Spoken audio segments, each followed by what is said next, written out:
Good morning, students.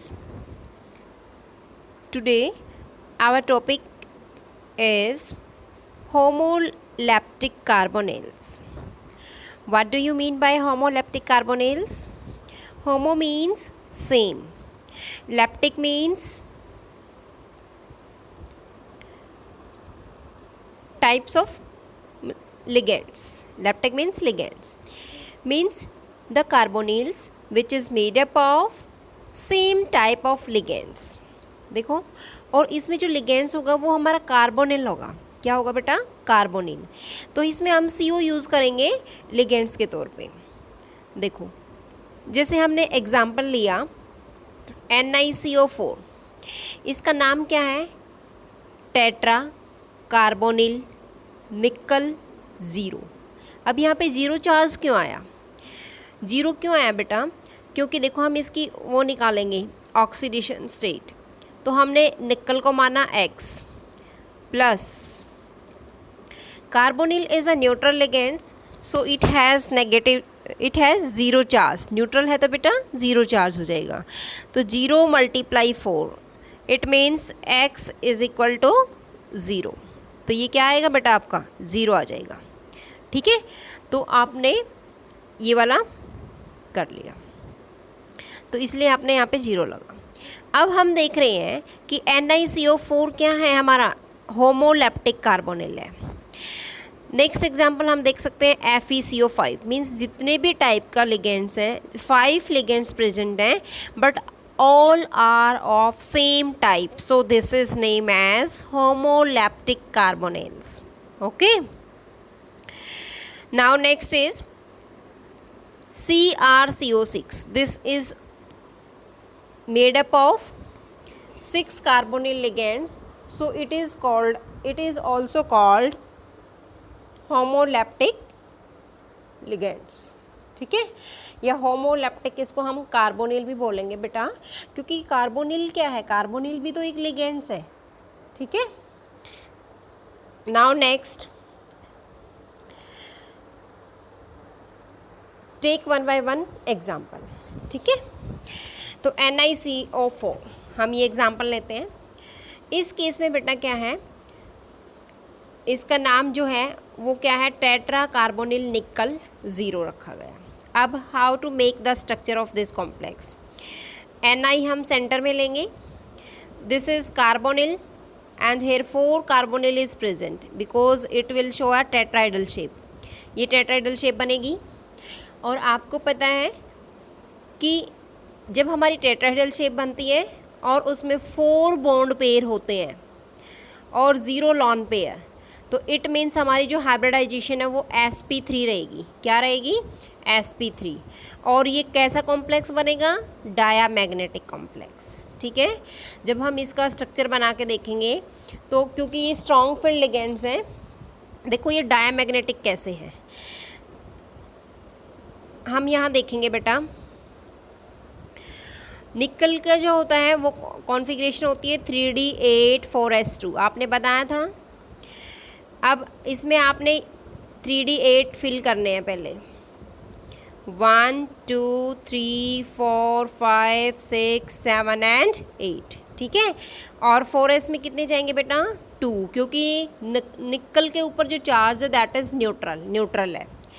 ठीक है, इस वजह से हम क्या करेंगे? जो अगला इलेक्ट्रॉन्स जाएगा वो किस में जाएगा? P में जाएगा. ठीक है, अब हमें क्या करना है बेटा? यहाँ पे लिगेंड्स देखना है. अब CO क्या है? CO is a strong field ligands. तो स्ट्रॉन्ग फील्ड लिगेंड है, इस वजह से ये क्या करेगा? इलेक्ट्रॉन्स की पेयर के 1 इलेक्ट्रॉन्स इसके पास चला जाएगा, पेयरिंग हो जाएगी. अगला इलेक्ट्रॉन्स इसके पास चला जाएगा, पेयरिंग हो जाएगी. तो यहाँ पे हमारा वेकेंट बच गया S और ये आपका बच गया P. तो ये तो आपका क्या था? 3D. ये आपका क्या है? 4s. और ये आपका क्या है? 4p. ठीक है, तो ये आपका 4s बचा और ये आपका 4p बचा. इट मीन्स ये आपकी हाइब्रिडाइजेशन बची sp3. अब p3 क्यों बची बेटा? क्योंकि 1 CO यहाँ आ जाएगा, 2 3 4 CO ग्रुप आ जाएंगे और ये sp3 हाइब्रिडाइजेशन बना देगा. ओके, नाउ वहाँ पे कोई भी अनपेड इलेक्ट्रॉन्स नहीं था, सारे के सारे जो हैं d ऑर्बिटल्स ही फुल्ली फिल्ड थे. ठीक है, अभी हमने ऑब्जर्व किया है कि all the d orbitals are fully filled, so no unpaired electrons is left, so it is diamagnetic in nature. Okay, now next we take another example, that is FeCO5. इसका नाम क्या है? पेंटा कार्बोनिल आयरन जीरो। अब iron zero oxidation state है बेटा, क्योंकि जो carbonyl है that is a neutral ligands, और न्यूट्रल लिगेंड्स होने की वजह से इसकी जो कॉन्फ़िगरेशन है that will be zero. Okay, तो अब किस टाइप का कॉम्प्लेक्स बनाएगा? अब बेटा इसमें 5 है, 5 मतलब पेंटागन टाइप में बनेगा। ठीक है, तो इसमें हम अगर 5 बॉन्ड पेयर होते हैं और 0 लॉन पेयर होते हैं तो आपको पता है किस टाइप का लिगेंड्स बनता है? TBP। क्या बनता है? TBP टाइप की ज्योमेट्री बनती है। तो इस केस में हम क्या करेंगे, ये आया आपका Fe, यहाँ पे हम बनाएंगे। देखो कैसे बनाएंगे इसकी ज्योमेट्री। हम इसको पहले बेटा ऐसे बनाएंगे, आपने ऐसे बनाया ट्राइंगल शेप, यहाँ पे आपने आयरन डाला, यहाँ पे आपको CO लिगेंड्स ऐड करने हैं, 1 CO, सेकेंड और थर्ड। अब बेटा ये नीचे वाले जो बॉन्ड आपने बनाए हैं सिंगल बॉन्ड, ये आपका इक्वेटोरियल बॉन्ड है, और आप जब मैं ये बॉन्ड बना रही हूँ दीज आर एक्सियल बॉन्ड। अब सबको पता है ये जो शेप बनी है ये किसकी बनी है? TBP, trigonal bipyramidal. Okay, अब आपको ये पता है कि axial bonds is always longer than the equatorial bonds, these are equatorial bonds and these are axial bonds. ठीक है, क्योंकि बेटा जो greater repulsion from the equatorial bonds, so axial bonds becomes long। ठीक है, क्योंकि जो इक्वेटोरियल बॉन्ड्स की रिपल्शन जो होती है वहाँ पे ज़्यादा हो जाती है, वहाँ से रिपल्शन ज़्यादा हो जाती है, इसलिए एक्सियल बॉन्ड क्या हो जाते हैं? लॉन्ग हो जाते हैं। ठीक है, तो ये क्या बनाता है? TBP शेप बनाता है, ट्राइगोनल बाई पिरामिडल। अब बेटा आप इसका स्ट्रक्चर VBT थ्योरी के अकॉर्डिंग भी बता सकते हो। ठीक है, जब आप बताओगे कि आयरन जो होता है इसका एटॉमिक नंबर 26 है, और इसमें क्या बनता है इसमें जो है आपका कॉन्फ़िगरेशन क्या बनेगी? देखो 3D6 4s2 यही बना। अब आप इसको करो, 3D6 कैसे बना? 1 2 3 4 5 एंड 6। ठीक है, और 4s बना बेटा आपका 2, और P वाला अभी वेकेंट रहेगा। ठीक है, ये बना बेटा आपका 3D6, ये बना आपका 4s2, और ये बना आपका बेटा 4p। ठीक है, दिस इज 4p। अब आपको क्या करना है? CO is a strong field ligands, carbonyl क्या है? स्ट्रॉन्ग फील्ड लिगेंड्स है, इसलिए क्या होगा? Pairing, 1 electrons goes from here, another electrons goes from here, और एक इलेक्ट्रॉन्स ये इसके पास चला जाएगा, तो दिस इज लेफ्ट। ठीक है, तो ये आपका नेक्स्ट कैसे बनेगा? देखो बेटा, जब आप इसका ये बनाओगे डायग्राम तो आपकी ये पेयरिंग हो जाएगी 1 2 3 4 5 6। ठीक है, 7 8 ये बन गया। अब दिस वन वेकेंट, और आपका 4s वाला वेकेंट और 4p वाला वेकेंट, तो आपका बचा 3D 1 वेकेंट है, तो एक CO बेटा यहाँ आ जाएगा, एक CO यहाँ पे, यहाँ पे, यहाँ पे 4 CO बनाने हैं हमें बस, तो लास्ट वाला तो वेकेंट ही रहेगा। तो इसकी कॉन्फ़िगरेशन क्या बनेगी बेटा? इसकी कॉन्फ़िगरेशन रहेगी DsP3। ठीक है, और सारे के सारे पेयर्ड इलेक्ट्रॉन्स थे, it means these are diamagnetic. Okay,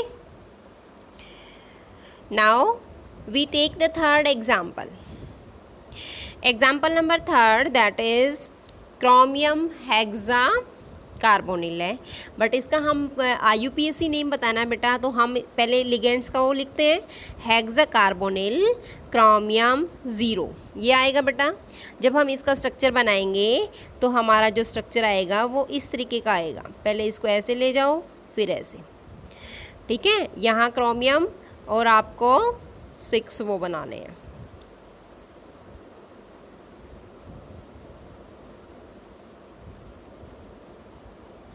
ठीक है, तो इसकी शेप कैसी आई, ऑक्टाइडल शेप आई। अब सेम एज इट इज़ आप इसका स्ट्रक्चर बनाओगे, देखो कैसे बनाओगे। क्रोमियम आपने लिखा, इसकी कॉन्फ़िगरेशन होती है बेटा 3D5 4S1, क्योंकि ये एक एक्सेप्शनल केस होता है ना, तो half field ligands is more stable ना, दैट्स वाई। अब इसमें आप वैसे ही बनाओगे बेटा, आपने 3D के अंदर इलेक्ट्रॉन्स फिल किए, 1 2 3 4 5 किया फिर आपने इसमें क्या कर दिया, 4S के अंदर कर दिया 1 इलेक्ट्रॉन्स फिल, ठीक है। फिर आपका क्या आया बेटा, 4P आया, सॉरी ये वाला इलेक्ट्रॉन्स नहीं जाएगा यहाँ पे, तो ये आपका आ गया बेटा 4P, ठीक है। अब इस केस में देखो क्या होता है, आपको 5 फिल कर दिए। अब बेटा CO क्या है, स्ट्रॉन्ग फील्ड लिगेंड्स, तो देखो लास्ट वाला इलेक्ट्रॉन्स कहाँ जाएगा बेटा, फर्स्ट वाले के पास कर दो, पेयरिंग होगी, यहाँ से रिमूव कर दो। अब ये वाला इलेक्ट्रॉन्स यहाँ गया, यहाँ पे पेयरिंग होगी, इसको रिमूव कर दो। अब ये वाला इलेक्ट्रॉन्स यहाँ चला गया, तो यहाँ पे भी होगी। अब हमारे पास बचा क्या बेटा, देखो D2S, हमें 6 करने हैं, 1 2 3 4 5 6 यहाँ तक, तो ये आ गया बेटा D2sp3, यही आया आपके पास D2sp3। अब सारे के सारे क्या हैं, पेयर्ड इलेक्ट्रॉन्स हैं, it means this is diamagnetic, ठीक है। तो आप ये स्ट्रक्चर ड्रॉ करके आपको हाइब्रिडाइजेशन बतानी है और आपको IUPAC नेम भी देना है, यू कैन डू इट, कर सकते हो। नाउ नेक्स्ट बेटा,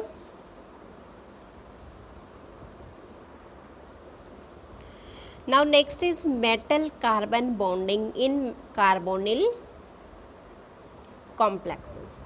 अब बेटा इन्हीं कार्बन कॉम्प्लेक्सेस में कैसे बॉन्डिंग बनती है मेटल और कार्बन के बीच में, देखो बेटा this is metal atom, central metal atom हमने M माना, और ये इस एम्प्टी मेटल ऑर्बिटल होता है, ठीक है। अब यहाँ पे क्या है, ये कार्बन है और ये ऑक्सीजन है, कार्बन ऑक्सीजन के बीच में बॉन्ड है, ठीक है। अब जो लिगेंड्स होते हैं वो सिग्मा ऑर्बिटल बना रहे हैं। अब लिगेंड्स के पास तो क्या है, फील्ड हाइब्रिड ऑर्बिटल है, इस कार्बन के पास क्या है, सारा ये फील्ड हाइब्रिड ऑर्बिटल है, तो ये अपने लॉन पेयर किसको देगा बेटा, मेटल को देगा। तो लिगेंड्स किसको डोनेट करता है lawn pair of electrons, metal atom को, जो सेंट्रल मेटल एटम होता है। तो यहाँ पे जो बॉन्ड बनेगा that will be sigma bond, ठीक है। देखो कैसे बनता है, इसमें आपकी 2 तरीके से फॉर्मेशन होती है, एक तो formation of sigma bond. Sigma bond कैसे बनता है, the overlapping of empty hybrid orbital on the metal atom with the field hybrid orbital on carbon atom of carbon monoxide. यहाँ पे हमने कार्बन मोनोऑक्साइड लिए CO, ठीक है। तो इसी को हम, वैसे तो कार्बोनिल ग्रुप होते हैं बट यही इसी को हम CO कार्बन मोनोऑक्साइड मॉलिक्यूल बोलेंगे। Through the lawn pair of electrons, lawn pair of electrons के थ्रू, और किस टाइप की बॉन्डिंग बनती है, फॉर्मेशन ऑफ मेटल। ऐसे ही तो बना बेटा, ये आपका CO था, और इसके लॉन पेयर कहाँ जा रहे हैं, मेटल एटम के पास जा रहे हैं, तो ये कैसा बॉन्ड बना रहा है, सिग्मा बॉन्ड। कैसा बॉन्ड बन रहा है, सिग्मा बॉन्ड इज फॉर्म, ठीक है। तो ओवरलैपिंग होती है फील्ड हाइब्रिड ऑर्बिटल्स की, किसके through, lone pair of electrons के थ्रू। कहाँ पे होती है, मेटल एटम के एम्प्टी ऑर्बिटल्स के पास, ठीक है। तो क्या बनता है, MCO sigma bond, okay. Now next, how the formation of pi bond takes place by back donation. अब बैक डोनेशन क्या होती है, ये टर्म आपकी वेरी इंपॉर्टेंट है बेटा। देखो जो बॉन्ड फॉर्म होता है, अब हमारे पास क्या है, मेटल एटम, मेटल एटम के अंदर कौन सा ऑर्बिटल है, D ऑर्बिटल, ठीक है। कौन सा ऑर्बिटल है, D। जब ये D ऑर्बिटल्स अपने इलेक्ट्रॉन्स किसको देता है, लिगेंड्स को देता है, ये कार्बन है, ये ऑक्सीजन है। जब ये अपने इलेक्ट्रॉन्स किसको देगा, लिगेंड को देगा, तो उल्टी ओवरलैपिंग होगी ना।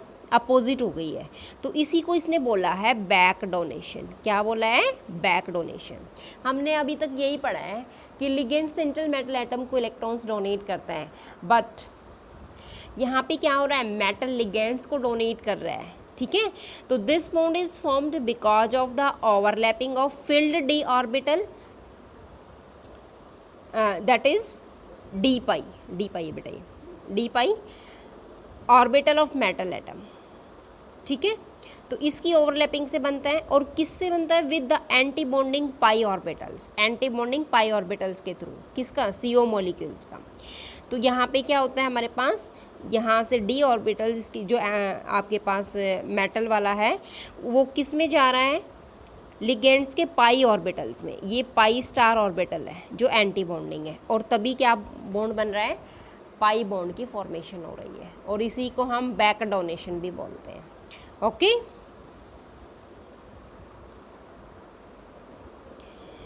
ये देखो बेटा, this is ligands, this is metal, ligands to metal sigma bonding हो रही है, बिल्कुल क्लियर है। Donation of CO lone pair, CO के लॉन पेयर कहाँ जा रहे हैं? Empty orbital on metal, metal के एम्पेटे ऑर्बिटल्स पे जा रहे हैं। सेकेंड टाइप की जो आपकी है metal to ligands pi bonding, ये आपका सिग्मा वाली है, ये आपकी पाई बॉन्डिंग वाली है, ठीक है। इसमें क्या हो रहा है? Donation of electrons from filled metal d orbital to, ये मेटल का डी ऑर्बिटल फिल्ड है, और कहाँ जा रहे हैं? लिगेंड्स के pi star antibonding orbital में जा रहे हैं, जो किसका है? CO के, ठीक है। CO के पाई स्टार एंटी बॉन्डिंग में इलेक्ट्रॉन्स जा रहे हैं। कहाँ से जा रहे हैं? मेटल से लिगेंड्स की तरफ, ठीक है। तो इसमें कौन सी बॉन्डिंग हुई? बैक डोनेशन हुई। इसको बैक बॉन्डिंग भी बोलते हैं बेटा, ठीक है। This is also called as back bonding.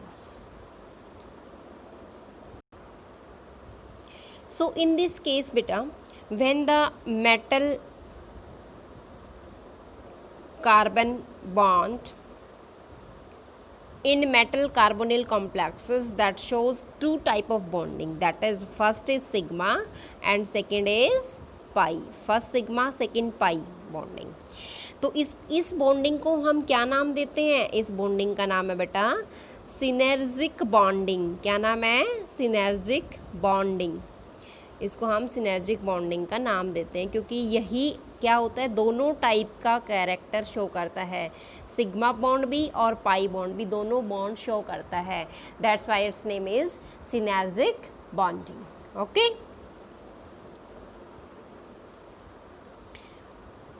Now next topic is stability of coordination compound. देखो बेटा, इसमें जो आपकी स्टेबिलिटी होती है that depends on the two aspects. First is qualitative and second is quantitative. Okay, qualitative aspects और second is quantitative। तो देखो फर्स्ट हम कर रहे हैं क्वालिटेटिव। क्वालिटेटिव मीन्स क्वालिटी, क्या क्वालिटी शो करता है कोऑर्डिनेशन कंपाउंड्स। देखो इसमें फर्स्ट एग्जांपल लिया है बेटा साइज़ पे डिपेंड करता है कि जितना सेंट्रल मेटल एटम का साइज़ कम होगा एंड हायर इट्स चार्ज, उतना ही उसका चार्ज ज़्यादा होगा। ये सभी ने पढ़ा है, स्मॉल साइज हाई चार्ज पढ़ा है, SSHC, small size high nuclear charge. That compound is more stable, that compound is more stable. You can observe in this example FeCN6 3 negative, यहाँ पे देखो बेटा 3 नेगेटिव चार्ज है, FeCN6 4 नेगेटिव, यहाँ पे 4 negative charge है। तो देखो अब इसमें हम निकालेंगे बेटा, ये तो ओवरऑल कॉम्प्लेक्स के ऊपर चार्ज है। अब हमें तो सेंट्रल मेटल एटम का देखना है ना, इस मेटल एटम पे क्या चार्ज है। इसका साइज जितना छोटा होगा, अब दोनों देखने में सेम है, साइज तो सेम है, अब देखते हैं, अभी देखने में सेम है, बट आप इसका ऑक्सीडेशन स्टेट निकालो पहले। देखो आयरन को, फर्स्ट वाले का देखो, पहले आयरन को हमने X माना, माइनस Cn पे कितना चार्ज है 6, सॉरी -1 चार्ज होता है, बट यहाँ पे 6 लिगेंड्स हैं तो -6, that is equal to -3। X क्या आ जाएगा? -3 + 6, that is X is equal to +3। ठीक है बेटा, ये आ जाएगा। तो आयरन के ऊपर इसमें क्या है? +3 चार्ज आया। अब दूसरे वाले पे देखो, दूसरे वाले का निकालो, x -6 that is equal to -4, तो ये आ गया बेटा +2। अब ये आया है आपका Fe+2, ठीक है। अब देखो ये प्लस है Fe+3 और ये Fe+2 है, तो देखो ये कैसे होगा, मतलब इस पे तो Fe+3 चार्ज आया, इस पे Fe2+ चार्ज आया। It means small size high nuclear charge ज़्यादा है, it means this complex is more stable. ठीक है, समझ आया। नेक्स्ट देखो बेटा, second point, Lewis base character. Stronger the Lewis base character of the ligands, more stable is the compound, उतना ही कोऑर्डिनेशन कंपाउंड स्टेबल होगा। ल्यूविस बेस करेक्टर का मतलब क्या है कि उसके पास क्या है, लॉन पेयर ऑफ इलेक्ट्रॉन्स है। देखो अब जैसे ये कॉपर है बेटा, यहाँ पे अमोनिया लिगेंड्स है, यहाँ पे वाटर लिगेंड्स है। अब आपको पता है अमोनिया स्ट्रॉन्ग फील्ड लिगेंड्स है और वाटर क्या है, वीक फील्ड लिगेंड्स है। इट मीन्स अमोनिया के पास तो क्या है, लॉन पेयर है, यहाँ वाटर के पास है, तो अमोनिया अपने लॉन पेयर जो है ज़्यादा देगा ना सेंट्रल मेटल एटम को, और ये कम देगा, तो इस वजह से क्या है, ये ज़्यादा स्टेबल है। तो ल्यूविस बेस करेक्टर किसका ज़्यादा है, अमोनिया का ज़्यादा है ना, तो फर्स्ट वाला ऑप्शन मोर स्टेबल हो जाएगा। ठीक है। Now next is third, chelating ligands increase the stability. आपने पढ़ा था, as we have already discussed about the chelation, कि जो हमारे पास लिगेंड्स जब मेटल एटम से जुड़ते हैं, मान लो कॉपर है और जब इसमें लिगेंड्स जुड़ता है, ईन लिगेंड्स जुड़ता है, तो ईन क्या होता है बेटा, जैसे CH2NH2, NH रह जाता है यहाँ पे, यहाँ भी CH2NH2, यही होता है ना, ये ईन लिगेंड है। इसमें इलेक्ट्रॉन्स आपके यहाँ जा रहे हैं, मेटल एटम को डोनेट हो रहे हैं। सेम इसी तरीके से यहाँ भी जो है आपका ये बन जाता है NH2 CH2, यहाँ पे भी CH2 और यहाँ पे भी NH2, ये बना आपका। तो ये सारे सेंट्रल मेटल एटम को दे रहे हो, तो आप देख रहे हो यहाँ एक रिंग बन रही है, यहाँ भी इस साइड भी क्या है, एक रिंग बनी हुई है। तो जहाँ पे इस रिंग को ही क्या बोलते हैं, जो ये रिंग बनती है, this is called as chelation. इसी प्रोसेस को क्या बोलते हैं, चिलेशन। और जो लिगेंड्स यूज हुए हैं इसके अंदर, इस रिंग के अंदर, उसको बोलते हैं चिलेटिंग लिगेंड्स। ठीक है, तो चिलेटिंग लिगेंड्स क्या करते हैं, स्टेबिलिटी को इंक्रीज करते हैं। तो देखो बेटा, इसमें तो क्या होगा, रिंग बनेगी, तो ये चिलेशन शो करेगा। अब NH3 में तो कोई रिंग नहीं बनती क्योंकि ये मोनोडेंटेट लिगेंड्स होते हैं। चिलेशन हमेशा कौन से लिगेंड्स शो करते हैं, बाईडेंटेट या पॉलीडेंटेट लिगेंड्स, जो रिंग को बना सकते हैं। बट इसमें चिलेशन होगी, इसमें नहीं होगी, तो ये ज़्यादा स्टेबल है। ठीक है, तो ये आपके क्या थे, क्वालिटेटिव एस्पेक्ट्स। नाउ अब नेक्स्ट आता है बेटा क्वांटिटेटिव एस्पेक्ट्स। क्वांटिटेटिव एस्पेक्ट्स में क्या होगा हमारे पास, कि क्वांटिटी बतानी हमें कैसे बनेगा। देखो, this is metal, this is ligands. जब मेटल लिगेंड्स आपस में कंबाइन होते हैं, ये MlN बनता है, N इज़ द नंबर होता है। ठीक है, जितने नंबर ऑफ लिगेंड्स लेते हैं ना हम, उसको N से शो करते हैं। अब बीटा क्या है, beta is the equilibrium constant होता है, जिसको हम क्या बोलते हैं, इसको हम कांस्टेंट बोलते हैं। ठीक है, इक्विलिब्रियम कांस्टेंट होता है, और इसको स्टेबिलिटी कांस्टेंट भी बोलते हैं। अब देखो, M क्या है, सेंट्रल मेटल एटम है, L क्या है, लिगेंड्स है। जितनी बीटा N की वैल्यू ज़्यादा होगी, means higher the value of beta N, higher is the stability of coordination compound. देखो बेटा, दूसरा हम इसका रिवर्स ऑर्डर भी ले सकते हैं। एक तो हम MlN लिखें, अब इसी को हम क्या कर सकते हैं, इसको अपोजिट कर दो, MlN रिवर्स रिएक्शन लिखी, मेटल प्लस N लिगेंड्स। तो यहाँ पे K क्या है, यहाँ अब हमारा पास K लिखा जाएगा। K क्या है, इक्विलिब्रियम कांस्टेंट है। इसको हम क्या बोलते हैं, डिसोसिएशन कांस्टेंट बोलते हैं बेटा। क्या बोलते हैं, डिसोसिएशन कांस्टेंट। अब K किसके इक्वल होता है बेटा, 1/बीटा N के इक्वल होता है। ठीक है, अब हम इसमें दो तरीके की हमारे पास स्टेबिलिटी कांस्टेंट, मतलब जो स्टेबिलिटी कांस्टेंट है वो दो टाइप का होता है। देखो बेटा, फर्स्ट है step wise stability constant. Step wise मतलब जैसे मेटल में लिगेंड्स ऐड किया तो Ml बना, फर्स्ट स्टेप, लाइक दिस। अभी बताती हूँ मैं। देखो बेटा, इस केस में क्या आएगा हमारे पास, जैसे स्टेप वाइज स्टेबिलिटी कांस्टेंट है, क्या कहते हैं, suppose the formation reaction takes place in number of steps, stepwise mean steps में ये रिएक्शन होगी। जैसे मेटल में लिगेंड्स डाला तो Ml बना, इसको हमने K1 मान लिया क्योंकि इक्विलिब्रियम कांस्टेंट K1 है। जब मेटल लिगेंड्स में इसके अंदर फिर से एक लिगेंड्स ऐड कर दिया, मतलब उसमें एक और ऐड कर दिया तो Ml2 हो गया, इसमें K2 बन गया। फिर Ml2 में एक और लिगेंड्स ऐड कर दिया तो Ml3 बन गया, तो क्या बन गया, K3 बन गया। जब हमने इनको ओवरऑल ऐड किया तो इसको हम MlN-1 लिख सकते हैं, इसमें प्लस लिगेंड्स होता है L, इसमें क्या बनेगा, MlN बनेगा, तो इसको हम Kn मानेंगे। ठीक है, अब on adding all the equation, सभी इक्वेशंस को ऐड कर दिया हमने, तो हमारे पास बचा M प्लस NL, इसको हमने N मान लिया। बार बार LL ऐड करने के बजाय हमने इसको क्या कर दिया, metal plus N ligands that is equal to MlN, ये बना। और ये किसके इक्वल होता है, बीटा एन के इक्वल होता है। अब हम ये लिख सकते हैं कि बीटा एन को क्या लिख सकते हैं, बीटा एन किसके इक्वल होता है, K1 multiply K2 multiply K3 and so on, इसको हम Kn भी मान सकते हैं। ठीक है, याद। अब K1 K2 K3 क्या है, इसको हम स्टेप वाइज स्टेबिलिटी कांस्टेंट मान सकते हैं। Means with the help of beta value we can easily find out the stability constant. Okay, अब इस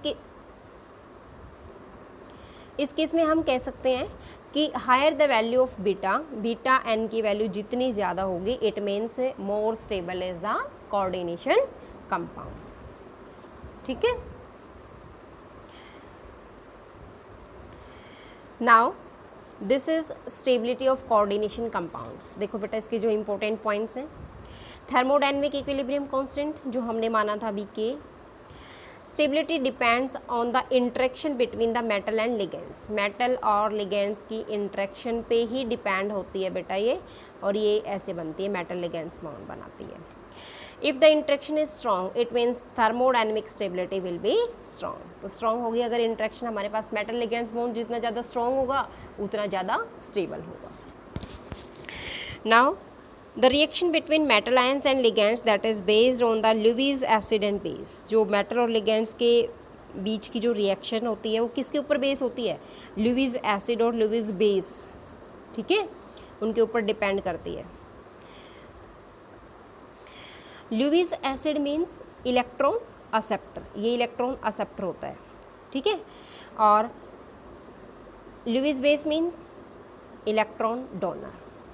ठीक है, तो जो मेटल होता है वो हमेशा लुईस एसिड का काम करता है और लिगेंड्स होता है वो लुईस बेस का काम करता है। ठीक है, क्योंकि जो लिगेंड्स होता है वो तो हमेशा इलेक्ट्रॉन्स डोनेट करता है, मेटल एटम क्या करता है, इलेक्ट्रॉन एक्सेप्ट करता है, लेता है, एक्सेप्टर का काम करता है। ठीक है, now next is greater the value of stability constant, means जितनी स्टेबिलिटी कांस्टेंट की वैल्यू ज़्यादा होगी उतना ही स्टेबल क्या बनेगा, कॉम्प्लेक्स बनेगा। More stable is the complex. ठीक है, now student one more topic is left, this one, application of Werner theory to the carbonyl 3 amines. ठीक है, जो हमने वर्नर थ्योरी पढ़ी थी बेटा उसकी एक एप्लीकेशन रहती है। देखो अगर हमने यहाँ लिया COCl3 इंटू में 6NH3 तो हमसे पूछा जाएगा कि ये 3 क्लोराइड आयंस रिलीज़ करेगा, तो इसका एक्चुअल स्ट्रक्चर क्या बनेगा। देखो जब इसमें हम क्या करते हैं, AgCl ऐड करते हैं। ठीक है, COCl3 इंटू 6NH3 है तो AgCl3 ऐड करेंगे तो इसमें 3 क्लोराइड आयंस बनेंगे हमारे पास। देखो CONH3 और Cl3, इट मीन्स इसमें से जो आपके 3 AgCl है वो यहाँ से निकल जाएंगे, सिर्फ 3 Cl बनेंगे। जब आपने COCl3 इंटू में 5NH3 लिया तो बेटा हमेशा 2 AgCl निकलते हैं। कितने निकलते हैं, 2 AgCl, और हमारा कॉम्प्लेक्स क्या बनता है, CONH3 5Cl2, 2 chloride ions form होते हैं बाहर। ठीक है, जब आपके पास COCl3 इंटू 4NH3 है तो आपका 1 AgCl बनेगा। AgCl क्या होता है, ये वाइट प्रेसिपिटेट बनाते हैं बेटा। ठीक है, मीन्स ये कहते हैं जब हम इन कॉम्प्लेक्स को जब हम HCl के साथ हीट करते हैं 373 केल्विन के ऊपर तो ये कभी भी जो होता है कोबाल्ट अमीन्स जो होता है वो कभी भी अमोनिया गैस इवॉल्व नहीं करता है, ठीक है। तो वो क्या बनाता है, वो AgCl प्रेसिपिटेट बनाता है, और वे AgCl के जो प्रेसिपिटेट होते हैं वो वाइट कलर के होते हैं, ठीक है। तो जब इसमें 4NH3 ऐड किया आपने तो एक AgCl निकलेगा, ठीक है, और ये कॉम्प्लेक्स बनेगा 1 क्लोराइड आयन वाला।